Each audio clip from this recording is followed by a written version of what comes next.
Hello, friends. I returned back again with a new topic. Today's topic is the continental drift theory, and this theory is very important in geographical studies, especially in the undergraduate courses and also in the postgraduate courses. And this theory is also very effective or very much important for the competitive examination also. So, considering the importance of this theory, today I'm going to present or today going to take a class on the continental drift theories. Here we are going to discuss about the basic concept of the theory and also how different evidences are available regarding this theory. So I believe this presentation or this lecture will definitely helpful for our students. Okay, so kindly subscribe my channel and also give your comments in the comment box for your kind feedback, and that will help me or encourage me definitely for preparing new or new stories or new topic on geographical or any competitive examination related issues. So thank you. Please have a look on the theory today. So I'm going to share my screen here. So, so continental drift theory we are going to discuss today. So continental drift theory is very much important in any geographical studies because this theory gives us how the different continent of the earth or the different ocean basins were formed in different geological period and how the present continental distribution in the world happened. Okay, so it's a idea. This story gives an idea about the continental distribution of the world as a whole. So the theory of continental drift was proposed by Alfred Wegener in 1912. Okay, so Alfred Wegener was a renowned geographer and geologist. So he postulated or he coined this theory of continental drift in 1912. So, as per his theory, a large supercontinent, which was known as, or he named it as a Pangea, split into a smaller fragments about 200 to 300 million years ago. So he coined a concept that there was only single supercontinent was there, and he named it as a Pangea, and it was splitted into different part about 200 to 300 million years ago. These then drifted apart to form the present arrangement of continent. And as per this theory, this supercontinent was fragmented and drifted apart to form the present arrangement of the continents. So he had no satisfactory mechanism to offer, but the appeal to a less dense continent floating and drifting over the more dense ocean crust, like iceberg in the ocean. So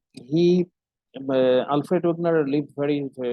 he lived very short life. From 1880 he born and 1930 he died. So only 50 years he was in the planet Earth. So during that short period of time, he coined this theory continental drift,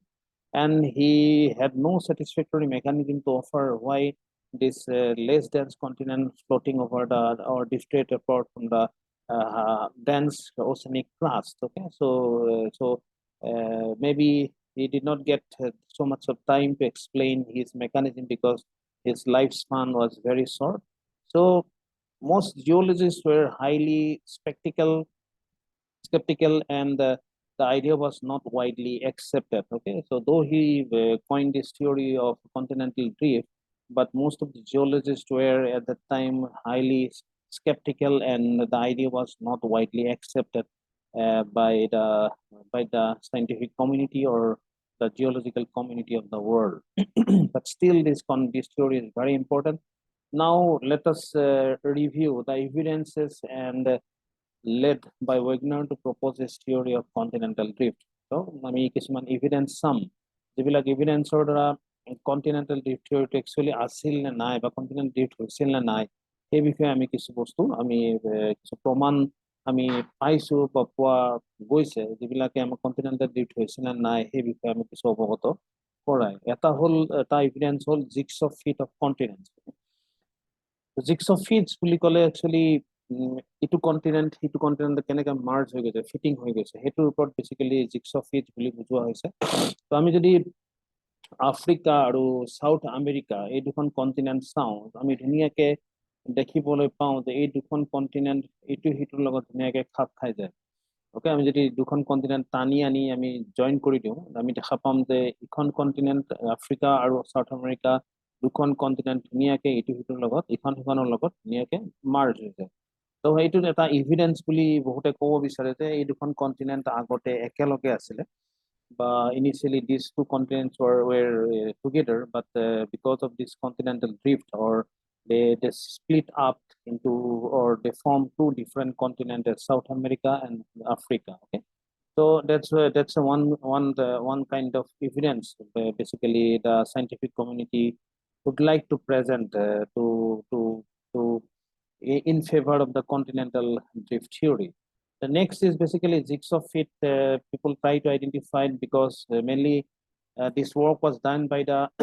Kere in 1958. He tried to identify the exactly how much area is fit with these two continents. এই দুখন continent কেনেকে কোনখিনি জায়গাত কেনেকে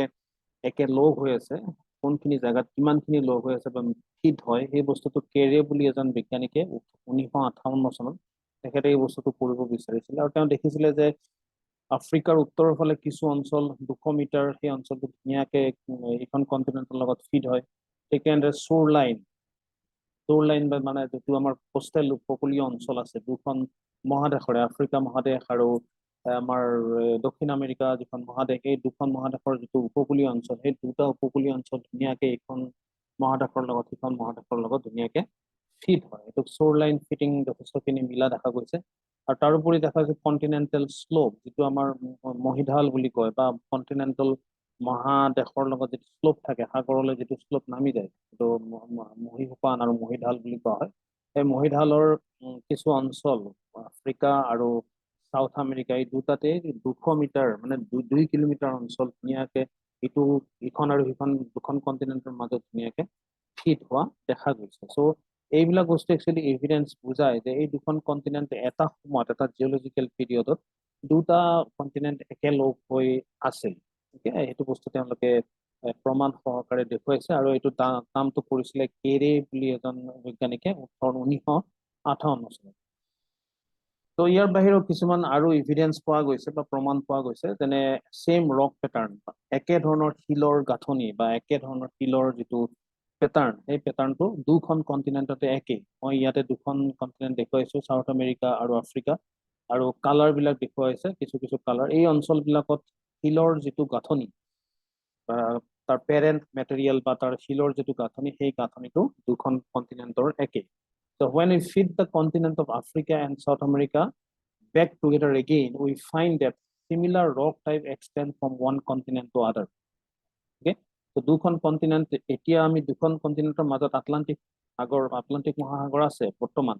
কিন্তু দুখন সাগৰৰ যদি দুখন মহাদেশৰ যদি আমি ৰকৰ ষ্ট্ৰাকচাৰ চাওঁ বিশেষকৈ আমাৰ আফ্ৰিকাৰ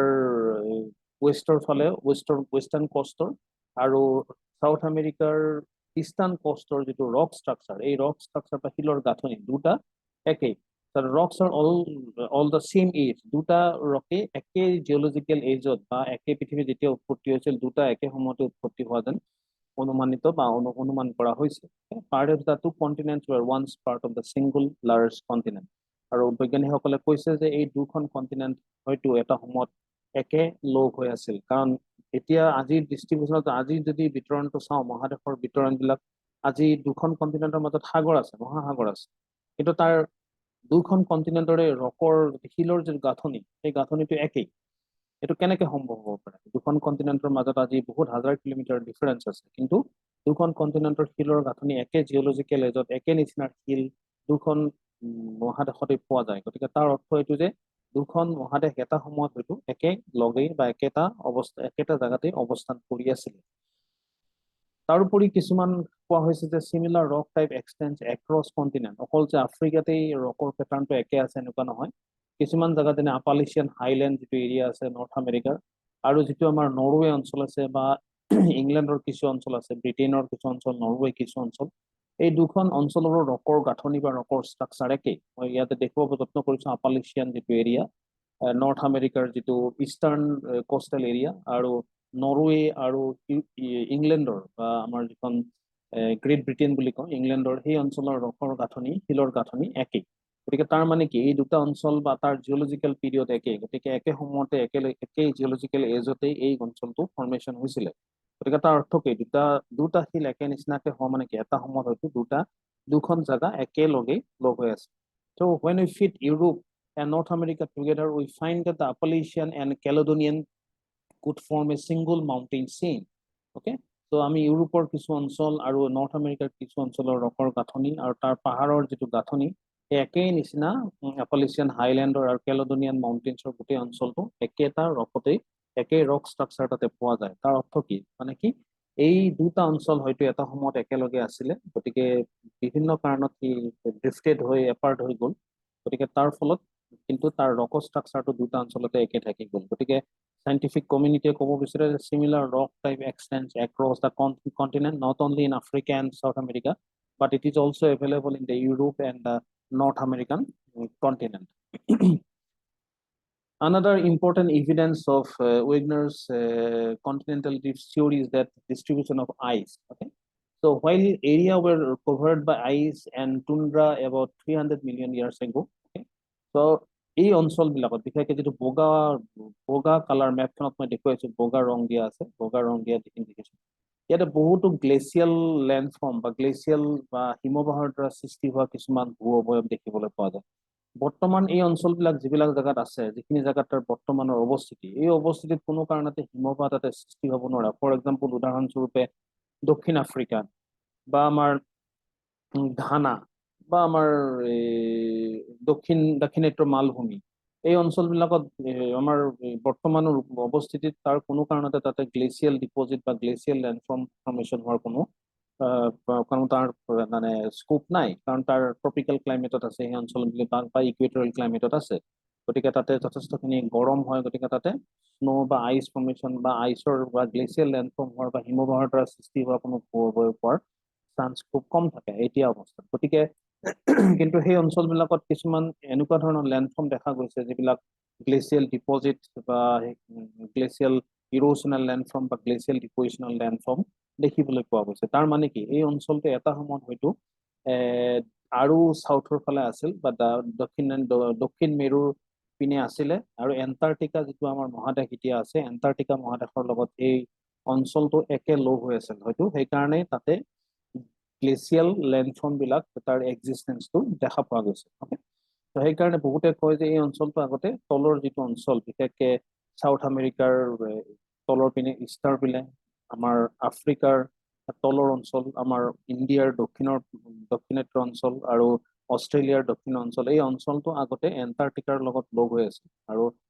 আৰু আমাৰ এই অঞ্চলটো দক্ষিণৰ ফালে আৰু বেছি দক্ষিণৰ পিনে আছিল দক্ষিণ মেৰুৰ পিনে আছিল গতিকে তাতে ঠাণ্ডা বেছি আছিল কাৰণে তাতে হিমবাহৰ সৃষ্টি বেছিকৈ হৈছিল আৰু তাতে হিমবাহৰ দ্বাৰা সৃষ্টি হোৱা বিভিন্ন ধৰণৰ ভূ অৱয়ব সেই অঞ্চলবিলাকত এতিয়াও দেখিবলৈ পোৱা যায় So, distribution of ice, Wegener took the area that had been covered by ice sheets and fitted them together around the South Pole. আমি যদি এইখন মেপ মই আগৰখন দেখুৱাইছিলো এইখন যদি এণ্টাৰ্কটিকাৰ লগত এই গোটেই অঞ্চলটো ফিট কৰি দিয়া যায় যদি ইণ্ডিয়াৰ এই অঞ্চলটো তাৰপিছত আফ্ৰিকাৰ তলৰ অঞ্চলটো আৰু চাউথ আমেৰিকাৰ এইটো অঞ্চল আৰু অষ্ট্ৰেলিয়া এই অঞ্চলটো যদি টানি আনি আফ্ৰিকা দক্ষিণ আমেৰিকা ইণ্ডিয়া আৰু অষ্ট্ৰেলিয়া এই গোটেইখন টানি যদি আমি তললৈ ফিট কৰি দিওঁ আমি ধুনীয়াকে এণ্টাৰ্কটিকাৰ এই অঞ্চলত সেই গোটেইখন দেশ বা গোটেইখন অঞ্চল ধুনীয়াকে ফিট হৈ যায় এই অঞ্চলটোত তাৰ মানে কি এটা সময়ত হয়তো এই গোটেই লেণ্ডমাছটো এণ্টাৰ্কটিকাৰ লগত জড়িত হৈ আছে এতিয়া আমি তিনিখন কণ্টিনেণ্ট বুলি কৈছো এছিয়া আফ্ৰিকা চাউথ আমেৰিকা আৰু অচেনিয়া বা অষ্ট্ৰেলিয়া এই গোটেইখন কণ্টিনেণ্ট এণ্টাৰ্কটিকাৰ লগত লগ হৈ আছিলে আৰু দক্ষিণ মেৰুৰ পিনে এইটো অঞ্চল বেছিকে আছিল গতিকে তাতে হিমবাহৰ প্ৰভাৱ বেছিকে আছিলে সেইকাৰণে হিমবাহৰ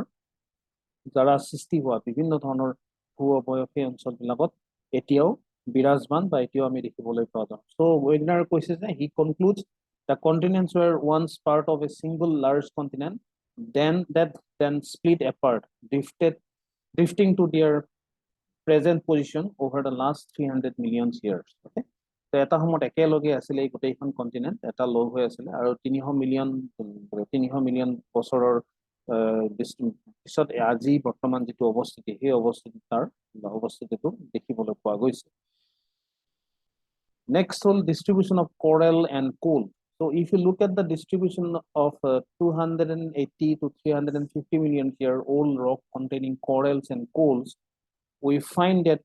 they are about 300 million year old and found in latitude too far to the north. So এই যেটো green color দেখিবলৈ পাইছো this is ইয়াতে আমি coralৰ existence বা coalৰ existence পোৱা গৈছে যিবিলাক কিন্তু একচুয়ালি ওশেন ফ্লোৰত থাকে সাগৰৰ তলত কোৰাল ক'ত হয় কোৰাল বেসিক্যালি সাগৰৰ তলত পোৱা যায় তো কোৰালৰ সেই অঞ্চলবিলাকৰ তাৰ অৱস্থিতি পোৱা গৈছে আমাৰ হিমালয় অঞ্চলত বা আমাৰ যেটো আফ্ৰিকাৰ যেটো সাহাৰাৰ উত্তৰৰ ফালে যেটো অঞ্চল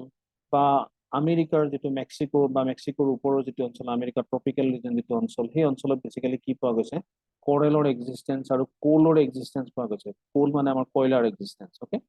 যিবিলাক তোমাৰ 300 মিলিয়ন পুৰণা বা 300 মিলিয়ন বছৰ পুৰণা কোডৰ এক্সিস্টেন্স পোৱা গৈছে গতিকে সেই অঞ্চলবিলাক হয়তো এটা সময়ত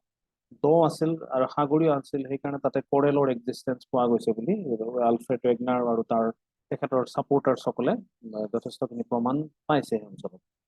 Next is here is Wegener's interpretation. About 300 million years ago, the supercontinent Pangaea was much farther south. এখন সুপাৰ কন্টিনেন্ট আছিল সুপাৰ কন্টিনেন্টখন দুটা একেলগে আছিল একেলগে সেইখনক কোৱা হৈছিল পেনজিয়া বুলি আৰু পানী যেটো অঞ্চল আমাৰ মহাসাগৰ যেটো অঞ্চল মহাসাগৰ এখনেই মহাসাগৰ আছিল যাক কোৱা হৈছিল পান্থালাছা বুলি ওকে আৰু এই সুপাৰ কন্টিনেন্টটো দুটা ভাগত ভাগ হৈ গৈছিল ক্ৰেক হৈছিল দুটা ভাগত ফাট মেলিছিল ফাট মেলি এটা উত্তৰৰ ফালে গুচি গৈছিল সেইখনক কোৱা হৈছিল লৰেচিয়া আৰু এটা দক্ষিণৰ ফালে আছিল সেইখনক কোৱা হৈছিল গোণ্ডৱানালেণ্ড ওকে সো লৰেচিয়া আৰু গোণ্ডৱানালেণ্ড আৰু মাজত আছিলে তেথিস সাগৰ বুলি আমি যাক কম আৰু বহুতে কয় যে হিমালয়খন আগতে তেথিস সাগৰ আছিলে বা সাইন্টিফিক্যালি এটা এভিডেন্স পোৱা গৈছে তাতে সাগৰীয় যথেষ্টখিনি সাগৰীয় যিবিলাক বস্তু সাগৰীয় ফসিল হওক সাগৰীয় যিবিলাক মাছৰ অৱস্থিতি সেইবিলাক আমাৰ হিমালয়ত পোৱা গৈছে গতিকে সেই তেথিস সাগৰৰ সেই অঞ্চল আছিলে সেই অঞ্চল সো Wegener কৈছে about 300 million years ago the supercontinent Pangaea was much farther south It then broke up into two continent masses, Laurasia, উত্তৰ portionটোক Laurasia বুলি কয় আৰু তলৰ portionটোক Gondwanaland with a shallow tropical sea Tethys between them. এই যেটো অঞ্চল এটো Tethys sea বুলি কোৱা মানে Wegenerছে ইন্টাৰপ্ৰিটেশন কৰিছিল আৰু কিছুমান এক্সাম্পল বা এভিডেন্স পোৱা গৈছে যেটো একচুয়ালি বুজায় যে এই কন্টিনেন্ট বিলাক এটা সময়ত একেলগে আছিল তাৰে এটা এক্সাম্পল হল কি ডিস্ট্ৰিবিউশন অফ Mesosaurus ওকে Mesosaurus এটা reptiles এই reptiles to basically সাউথ আমেৰিকাৰ এই যেটো গ্ৰীন কালাৰ অঞ্চল দেখুৱাইছো ব্ৰাজিলৰ তলৰ অঞ্চলটো এই অঞ্চলটোত বিশেষকৈ কি পোৱা যায় এই মেছ'ছ'ছৰাছৰ ফসিলছ বিলাক পোৱা গৈছে আৰু একে নিচিনা ফসিলছ আফ্ৰিকা মহাদেশৰ এই পশ্চিমৰ যেটো উপকূলীয় অঞ্চল তলৰ পিনে এই অঞ্চলটোতো সেই মেছ'ছ'ছৰাছৰ ফসিলছ পোৱা গৈছে তাৰ মানে কি এই দুখন কন্টিনেন্ট হয়তো এটা সময়ত একেলগে আছিল গতিকে এই এটা স্পেচিছ দুটা ডিস্ট্ৰিবিউশন একেলগে আছিল কাৰণে তাৰ ফসিলছ বিলাক একে নিচিনাকৈ পোৱা গৈছে কাৰণ এতিয়া যদি আমাৰ অৱস্থিতিটো চাওঁ তাৰ ডিস্ট্ৰিবিউশনটো বেলেগ তাৰ মাজেদি আটলান্টিক ওচেন আছে এটা স্পেচিছ আটলান্টিক ওচেন পাৰ হৈ আকৌ বেলেগ এখন কন্টিনেন্টলৈ যোৱাটো ইমান সহজ কথা নহয় ওকে ঠিক তেনেদৰে উদাহৰণস্বৰূপে দিছো এটা এক্সাম্পল কেনেকৈ ডিস্টাৰবেন্স আহে আমাৰ হলক গিবনটো আমি ক'ত পাওঁ যেনে আমি যেটো হলৌ বান্দৰ বুলি কওঁ হলৌ বান্দৰটো ব্ৰহ্মপুত্ৰ নদীৰ দক্ষিণৰ ফালে থাকে ব্ৰহ্মপুত্ৰ নদীৰ উত্তৰৰ ফালে হলৌ বান্দৰ আমি নাপাওঁ কাৰণ কিয় ব্ৰহ্মপুত্ৰ এটা বেৰিয়াৰ হিচাপে তাৰ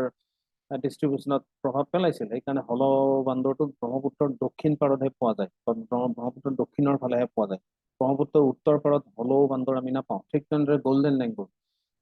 পৰা সোণালী বান্দৰ ব্ৰহ্মপুত্ৰৰ উত্তৰৰ ফালে একদম সোণকোষ নদীৰ পৰা আই নদীলৈকে আৰু ইফালে ব্ৰহ্মপুত্ৰ নদী উত্তৰৰ ফালে ভূটান সেইখিনিলৈকে বেছিকেলি আমাৰ অসমত কি পোৱা যায় গোল্ডেন লেংগুৰ বা সোণালী বান্দৰ পোৱা যায় গতিকে সোণালী বান্দৰ বা গোল্ডেন লেংগুৰ বা আমাৰ হলক গিবনেই এটা নেচাৰেল বেৰিয়াৰ পাৰ হ'বলৈ ডিস্টাৰবেন্স হয় কিন্তু মেছ'ছ'ছৰাছ এটা ৰেপটাইল হয় এই ৰেপটাইলটো আটলান্টিক সাগৰ পাৰ হৈ আফ্ৰিকাৰ পৰা সাউথ আমেৰিকা যাব বা সাউথ আমেৰিকাৰ পৰা আফ্ৰিকালৈ আহিব হেতুটো মানে পটককে এভিডেন্স নোহোৱাকৈ কোৱা টান গতিকে দুটা বস্তুৰে ফসিল এই দুখন কন্টিনেন্টত পোৱা গৈছে তাৰ মানে কি এই দুখন কন্টিনেন্ট হয়তো এটা সময়ত একেলগে আছিল আৰু এই ফসিলছ বিলাক একেলগে তাৰ এক্সিস্টেন্স বুজায় যে এই দুখন কন্টিনেন্ট এটা সময়তে একেলগে দুখন কন্টিনেন্ট একেলগ হৈ আছিল কাৰণে তাতে এই পাৰ্টিকুলাৰ ফসিলছ বিলাক আমি দুখন কন্টিনেন্টতেই পোৱা যায় ওকে The next হ'ল distribution of other reptiles and plants okay আৰু এই যদি আমি চাওঁ সাউথ আমেৰিকা আফ্ৰিকা আমাৰ ইণ্ডিয়ান সাবকন্টিনেন্ট এণ্টাৰ্কটিকা অষ্ট্ৰেলিয়া এই গোটেই অঞ্চলটোত বিশেষকৈ বিভিন্ন ধৰণৰ ৰেপটাইলছ বা বিভিন্ন ধৰণৰ প্লেণ্টছৰ ডিষ্ট্ৰিবিউশ্যন আছে যিবিলাক গোটেইখন কণ্টিনেণ্টতেই তাৰ এক্সিষ্টেঞ্চটো পোৱা যায় কিন্তু বৰ্তমান তাৰ ডিষ্ট্ৰিবিউশ্যনটো চালে এই ডিষ্ট্ৰিবিউশ্যনটো চালে কিন্তু তাৰ ডিষ্ট্ৰিবিউশ্যনটো সেইটো স্প্ৰেড হোৱা বা সেইটো ইমানখিনি ডিষ্ট্ৰিবিউশ্যন একেলগে থকাটো সম্ভৱ নহয় ইমানখিনি মাইগ্ৰেশ্যন কৰাটো সেই পাৰ্টিকুলাৰ স্পেচিছটোৰ কাৰণে সম্ভৱ নহয় ওকে গতিকে তাৰ ডিষ্ট্ৰিবিউশ্যনটো একেলগে আছিল বা তাৰ ফসিলছবিলাক পোৱাৰ এভিডেঞ্চটো এইটোৱে বুজায় যে সেই জায়গাখিনি হয়তো এটা সময়ত একেলগে আছিল গতিকে তাত এক্সিষ্টেঞ্চে পাৰ্টিকুলাৰ স্পেচিছ প্লেণ্টছ বা সেই পাৰ্টিকুলাৰ ৰেপটাইলছ বা এনিমেলছৰ ডিষ্ট্ৰিবিউশ্যনখিনি সেই জায়গাত আছিলে সেইকাৰণে তাতে সেই পাৰ্টিকুলাৰ ফসিলছবিলাক existence পোৱা গৈছে so similar fossils reptiles and plants are found on the different continents how could they have crossed the oceans okay conclusion they did not they এই oceans তেওঁলোকে পাৰ কৰা নাছিল the continents were a part of the same landmass about 200 to 300 million years ago দুশৰ পৰা 300 বছৰ আগতে এই কন্টিনেন্টখিনি একে লগ হৈ আছিল গতিকে তাতে একে নিচিনাকে ডিষ্ট্ৰিবিউশ্যন আছিল কিন্তু পিছত কন্টিনেন্টাল ড্ৰিফ্ট হৈ সেইটো এপাৰ্ট হৈ গুচি গ'ল গতিকে তাৰ ফসিলছবিলাক কিন্তু আমি এতিয়াও আমি পাই আছো So this is how Wegener thought that the continent moved over the last 200 million years ago. So this is basically this was the condition 225 million years ago. Okay, the entire land mass was together. That is basically called as the Pangea, and the ocean was Panthalassa. Okay, in about 135 million years ago, this Pangea break down into two parts. One is the called Laurentian part, another is the called the Gondwana plant, okay, Gondwana part, and in between the Tethys they emerged prior 135 million বছৰ আগতে তাৰপিছত 65 million years ago this present condition happened okay that the distribution of the continent occurred in different drifted pattern and today this is the distribution of the continent in different part of the world okay so this is the present condition of the distribution of the continent in the world so this is the representation of how the continents are formed in due course of time and Wegener thought that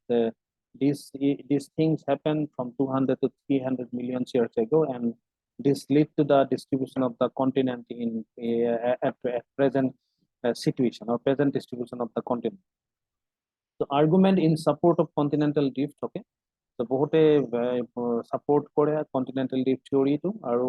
তেওঁলোকে argument দিছে fit of the continents. So continents are quite nicely fitted with one another. If we join together, they definitely fit with one another. So apparent